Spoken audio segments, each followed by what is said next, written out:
Welcome back, guys. This is Notron96 again.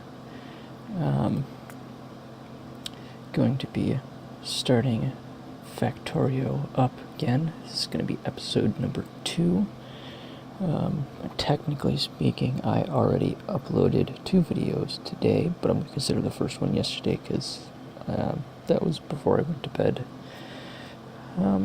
Yes, it was so late, it was early, but whatever. But welcome back to Factorio episode 2. And if you realize my saving system or whatever, you notice I've got a second save file, if I can speak. And I played for about another 20 minutes afterwards, and I, as you can probably see, got a power system going. And I did get a little bit of research done. I got logistics and automation, which are just 2 real basic things. They allow you to get fast inserters, underground belts, splitters, long-handed inserters, and assembling machines, which are going to be a very crucial part of moving forward. And I've got coal being pulled out of my mining drills here, put on a belt, and this thing here with the splitter, this part right here is the splitter. Because of how inserters work, they place on the far side of a belt. They can pull from the close R4 side, but they will only place on the far side of a belt, and to allow the load of the belt, is what it's called, to be as evenly distributed on both sides of the belt as possible, you have to use these things called a load balancer, and there's 2 types that I know of. If there's only items on one side of the belt, you can do this more simplified version, where you have the splitter sticking out the opposite side that the items are on. So the items are on the right side of the belt and the splitter sticking off to the left side. And then you place a belt going towards it so that every other piece or every other item is placed on the, the belts and whatever. And then one will be placed on this side, one will be placed on this belt, and then be side loaded onto the other side of the belt, as you can see. So there's that. And then I got these here, which are normal inserters. They're not the burner inserters I was using last episode. And they're powered by electricity. And there's some more here. And that's really all I have the coal for right now. I will be using it a lot more really, fairly recent, or fairly shortly here. And my steam engines are handling their jobs easily. If you look on the right side, there's the performance and available performance. Performance is how hard it's currently working, and available performance is how hard it can work. So they've got more than enough potential for what I've got going on right now. And nice thing about the electric network is if you right click on any energy pole, it will break down your energy production and your energy consumption. And if you look, both my labs together are only using 4 kilowatts, but that's because they're idle. My 12 inserters are fluctuating in between like 20 and 25 kilowatts ish, and then the radar here is using 300 kilowatts, and it will break it down all, as far back as you've been playing, up to 50 hours, which is very, very useful. And then another useful thing is very similar to the electrical network, is if you hit the P button, it'll do the same thing, but with your materials all the way back. So that is a very, very handy, nice feature in the game. So this episode, I think we're going to try to... We don't want those yet. We don't have enough resource for those. Don't really need to worry about this stuff. I think I'm gonna go for military. And this thing right here is the reason why. It's gonna make our lives easier. And eventually, as we move into military, oh, hit the wrong button. Military 3, we'll get the combat shotgun, and that'll make your life so much more easy. So yeah, we're gonna start working on that, and that requires 10 science packs. So we're gonna come over here, and I usually just call them potions because that's what they look like, and we're gonna craft up 10 of these red potions. You can see them popping into my inventory here now. And what do I want to do in the meantime? Oh, I've got a little chest here with wood in it now because it was starting to fill up my inventory. I think I may just go around and collect some resources because I've got quite a bit right now. And I think I'm going to start building up a stockpile of belts, because you can never really have too many of those. And I think I'm going to make... I don't need that many assembly machines. I'm going to get rid of a few of those. I'm going to go like that. Yeah. So anywho, my potions here, as I'll call them, just finished up. So I'll throw those in there, and if you look up here, there's a research progress bar, and that'll show you the progress of your current research. Pretty self-explanatory. It's just a nice way to keep tabs on it, because I've got 2 labs going at once, so we'll actually move at twice the rate as if I only had 1 lab, which, basic math, makes sense. So, if you watched the world preview video, you'll see that I had 14 labs going, because you get to a point where it asks for 400,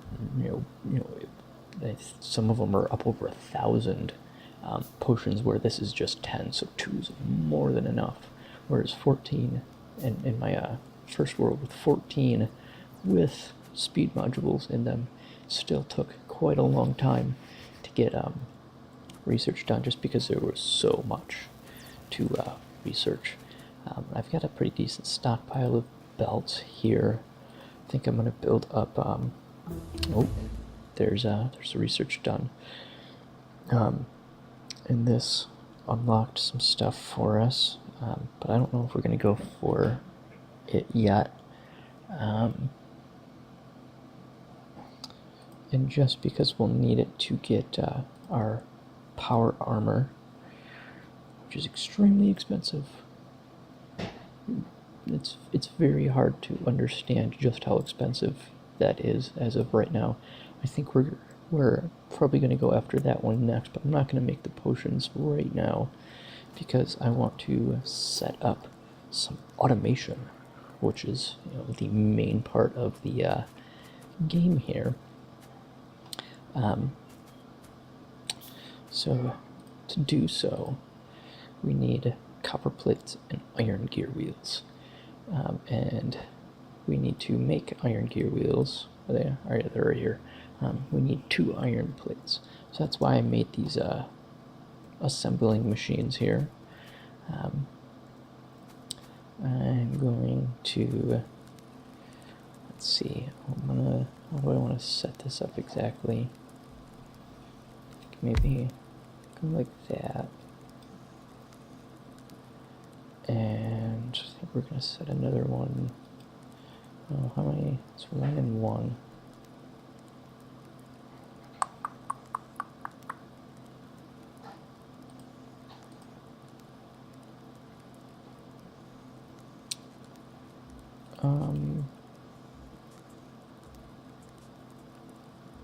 craft those up.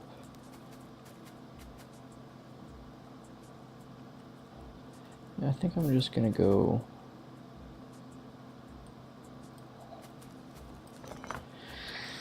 I can't make up my mind.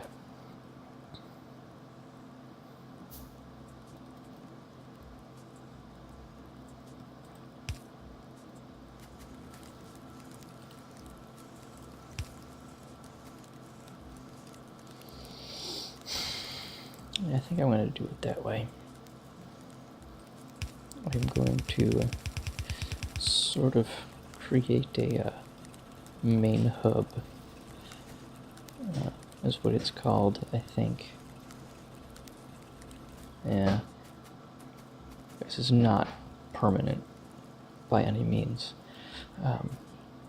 It's a temporary setup, just to get some research automated. And I'm actually going to pick my labs up because I'm going to be moving them down here. Yeah. And I'm going to tell these guys to make iron gear wheels.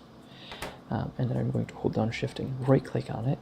And then still holding down shift, you can let go of it. But then I'm going to left click on this other one, and you'll see that the picture got copy pasted to the second machine. That's a really nice feature, especially if you're going to be setting up assembly machines in mass quantities, which right now I'm not, but still, like I said, it's a nice feature. I actually think I'm going to set up one of those, and maybe one of these. Yeah, I'm going to go like that. And I'm going to set up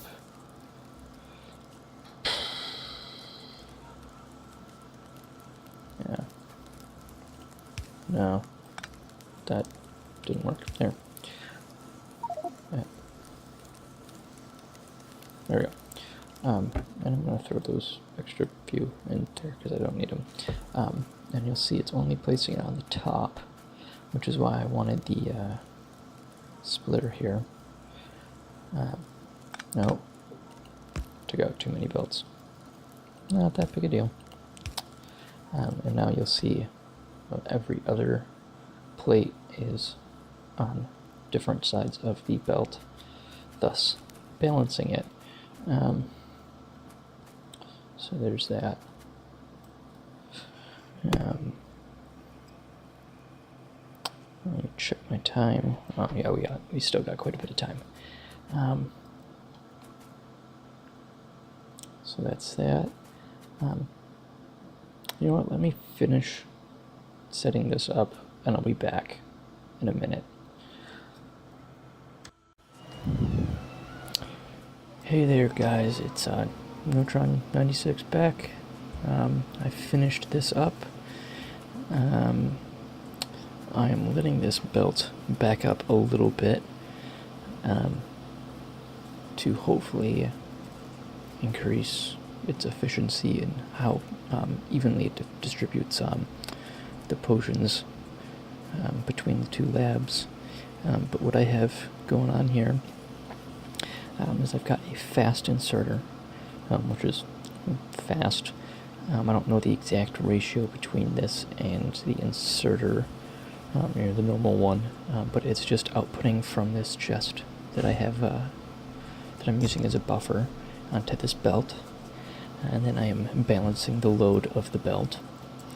And then I've got a fast inserter feeding into each of these assembling machines because these iron gears require 2 plates, I believe, if I remember correctly. Yeah, they require 2 iron plates for every 1 output. So I need at least twice as much input for every output. And I know the ratio is at least 2 to 1.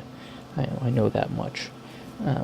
And you may also notice that when I mouse over these inserters, that this pole here, highlights blue and vice versa. But it also, when I mouse over this, it also highlights these guys in blue. and that's because this pole is powering those 4 things, and this inserter is powered by this pole, that inserter, that pole, and it does that with everything electronic, So there's that, and then I've got another fast inserter over here, outputting copper plates, and the reason I didn't load balance these 2 belts here, the iron gears and the copper plates, is because I knew I was going to be putting them on only one side of a belt here, which is called side loading. And you notice this belt here doesn't curve like with this belt here, and that's because it's got belts on either side pointing into it, and it knows not to try to connect to either of them. It just goes its own direction, and stuff will be placed on either side of it. And then, as you probably remember me saying earlier, the inserter can pull from either side of a belt. It can take from this side and, from either side and put it on there. But when it places, it'll only place on the far side, and then I load balance this. But now I am going to place the 2 inserters here and start our research back up. And that'll allow me to get iron armor, I believe it's called. Yeah, iron armor. So that's that. We'll let that go for a little while. It's almost done anyway. Oh, yep. Speak of the devil. And that'll allow us to do armor crafting too, but I also need steel for that because it's a steel plated armor. But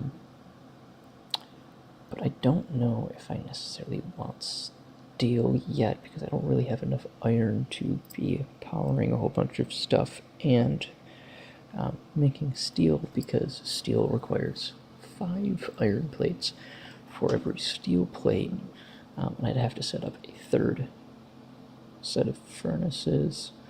So I think what I'm going to do is start...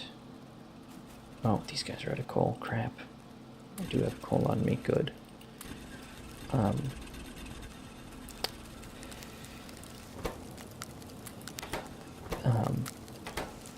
think what I'm going to do then is I'm going to go collect some coal, and I'm going to start a more permanent smelting setup. I'm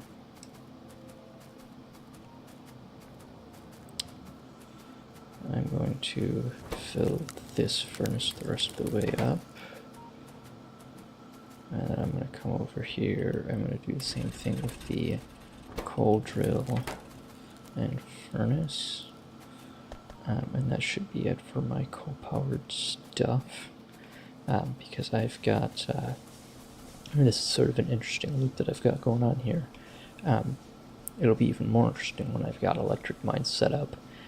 Because basically what's happening is my coal is coming down here, and the electric inserters are putting it into the boilers, which are powering the steam engines, which are powering this inserter, which is putting it onto this belt, and then these inserters, which are also powered by the steam engines, are putting it back into the boilers, which are producing more power. So it's sort of a never-ending loop.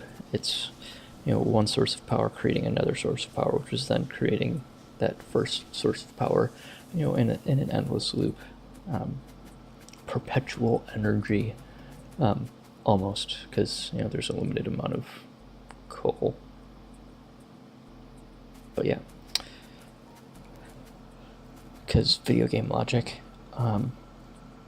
And I'm going to need a whole bunch more belts. And I'm going to need a few more splitters. I'm going to need a bunch of furnaces, which means I need to grab more stone. So I'm going to need a bunch of furnaces. let me think math here. 32, 48? 48 furnaces. Yeah. 48. A lot. That'll get me up to 30.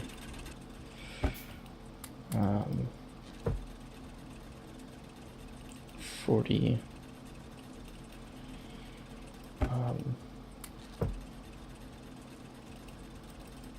And that should be 40. Oh no, that's more than 48. Crap. Oh well. Not that big a deal.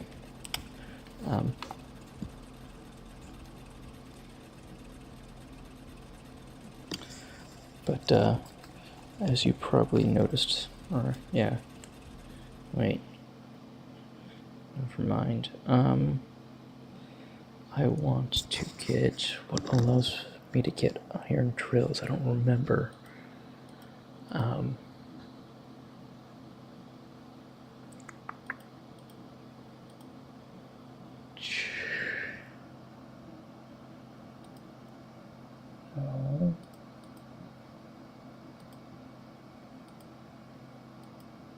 It's not in the electronics.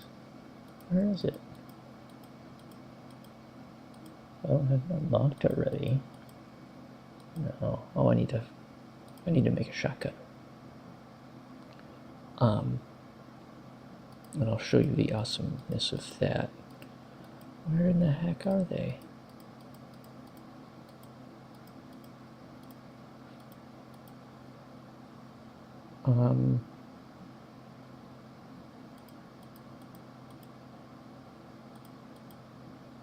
Crap.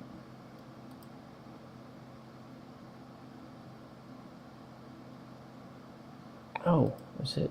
No. Where are they? Oh, I already have it. I'm stupid. But yeah, I want to make some of these too as well.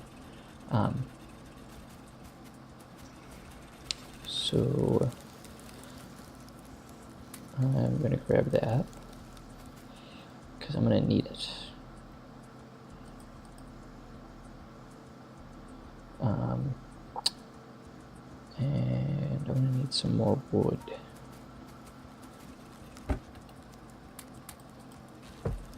Because I need a bunch of those.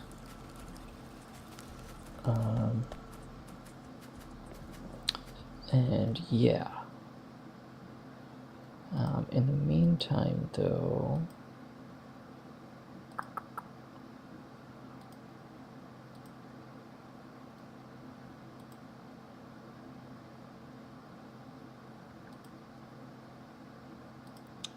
I think I want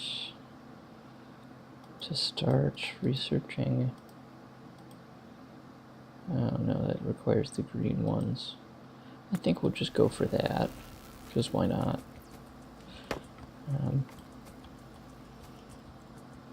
So I guess I will be back yet again while I set up these smelting arrays, I guess you can call them. Alrighty guys, I'm back again. I crafted 40 shotgun shells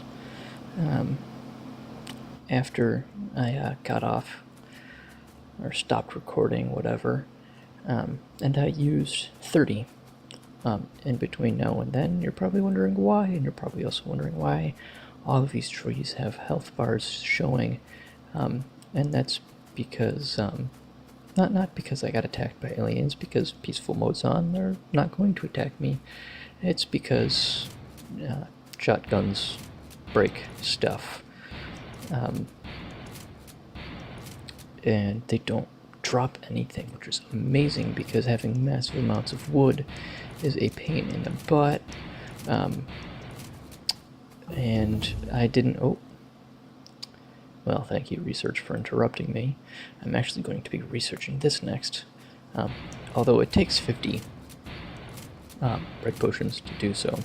it's going to be a big help because you probably noticed this is very slow.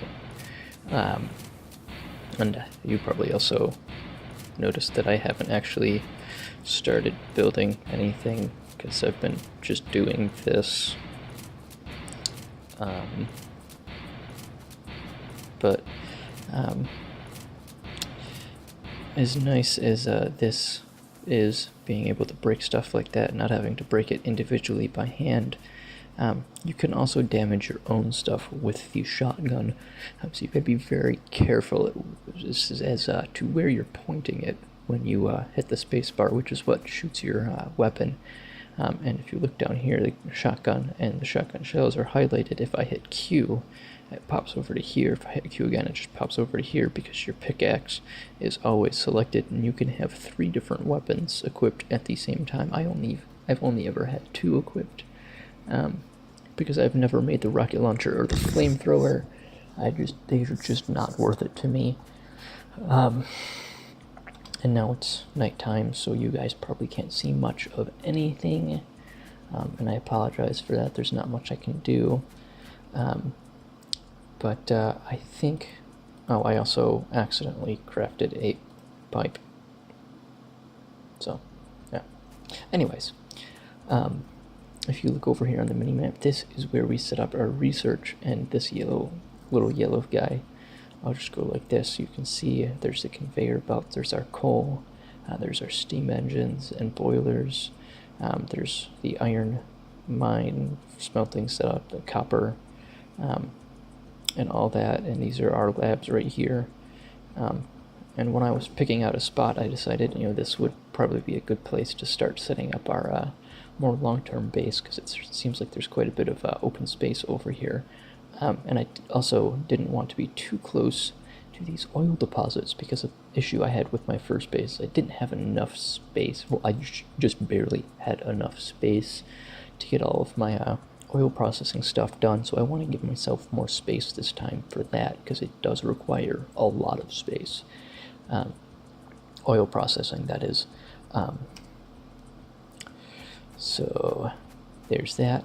And I'm going to start laying this out, and this system here, the smelting system, is not one I designed myself. I do not remember where I saw it. I'm pretty sure it was a YouTube video of someone else, but I do not remember their name.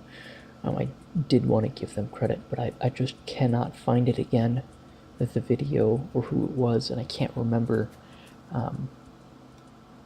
But I do want to let you know this is not something I designed, so please do not give me credit for it.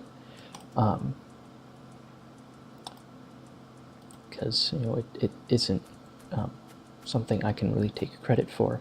But this setup is designed with the later on machines in mind, because you notice I'm leaving a space in between them, which you're probably saying, why am I doing that? Why don't I just put them right up next to each other? And there's a reason for that, and I'll explain it in a second once I get these set up. And I've got 4, 5, 6, 7, 8, 9, 10, 11, 12, 13,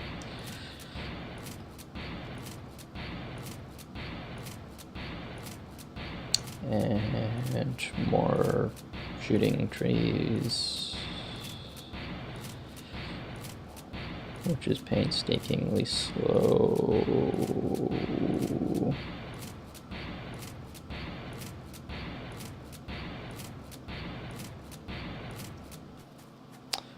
How many do I have? I forgot. 1, 2, 3, 4, 5, 6, 7, 8, 9, 10, 11, 12, 13. 14, 15, 16, and I'm going to mirror that on the other side of this belt.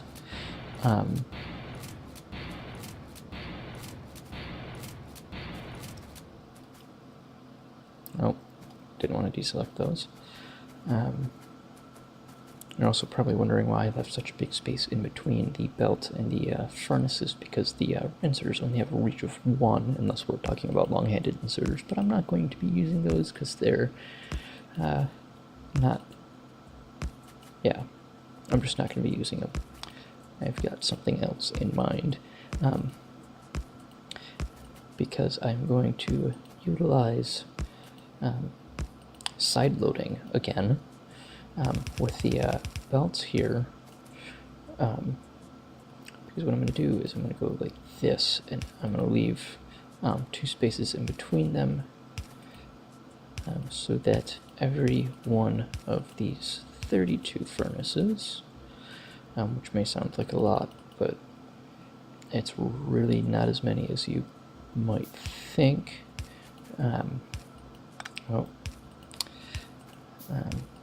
If you did watch my world preview, the setup that's close to my main bus is the same as the one I'm setting up now, and I still had to set up all those furnaces underneath my main bus. And each one of those setups I had grouped into tens, lengths of 10 in each, and there was 2 groups in each one of those little things there. So there was a whole bunch. I had probably close to a couple hundred furnaces. And what I'm going to do is I'm going to go something like that with all of these furnaces. And I'm going to put power lines here and there, and then mirror it on the other side. But I'm starting to get close to time, so I'm not going to set it all up. I'm just going to sort of start to show you what this is going to look like, because I don't want this to be super long here on you guys. And that's got to go there. So that's that. And what I'm going to do here is, once again, I'm going to side load this belt here. One side is going to be my iron, the other side is going to be my coal, and it's going to split my iron and coal evenly to either, to both of these belts. It's then going to be put, these inserters are then going to put it into the furnace, both the coal and the iron ore, and it's smart enough to know that the coal goes here and the iron ore goes here, and then it will smelt it, and this inserter will take it out and put it onto this belt, which will then side load it onto here. It'll come all the way down here, and I'll probably have a buffer set up, and by a buffer I mean a few wooden chests that I'm just going to fill, and then that way if I run low, if I start to run out of iron ore, I've still got some chests with a little bit, as a reserve for a buffer, to hold me over while I set up another iron mine. And then I'm going to do another version of this layout, but half the size. I'm only going to have 8 furnaces on either side, and I'm going to do that for copper, because I don't need as much of it, at least in the early game. I won't need as much of it. But that's about it, guys, for this episode. This was Notron96 with the Polka-Dot Squad, signing out.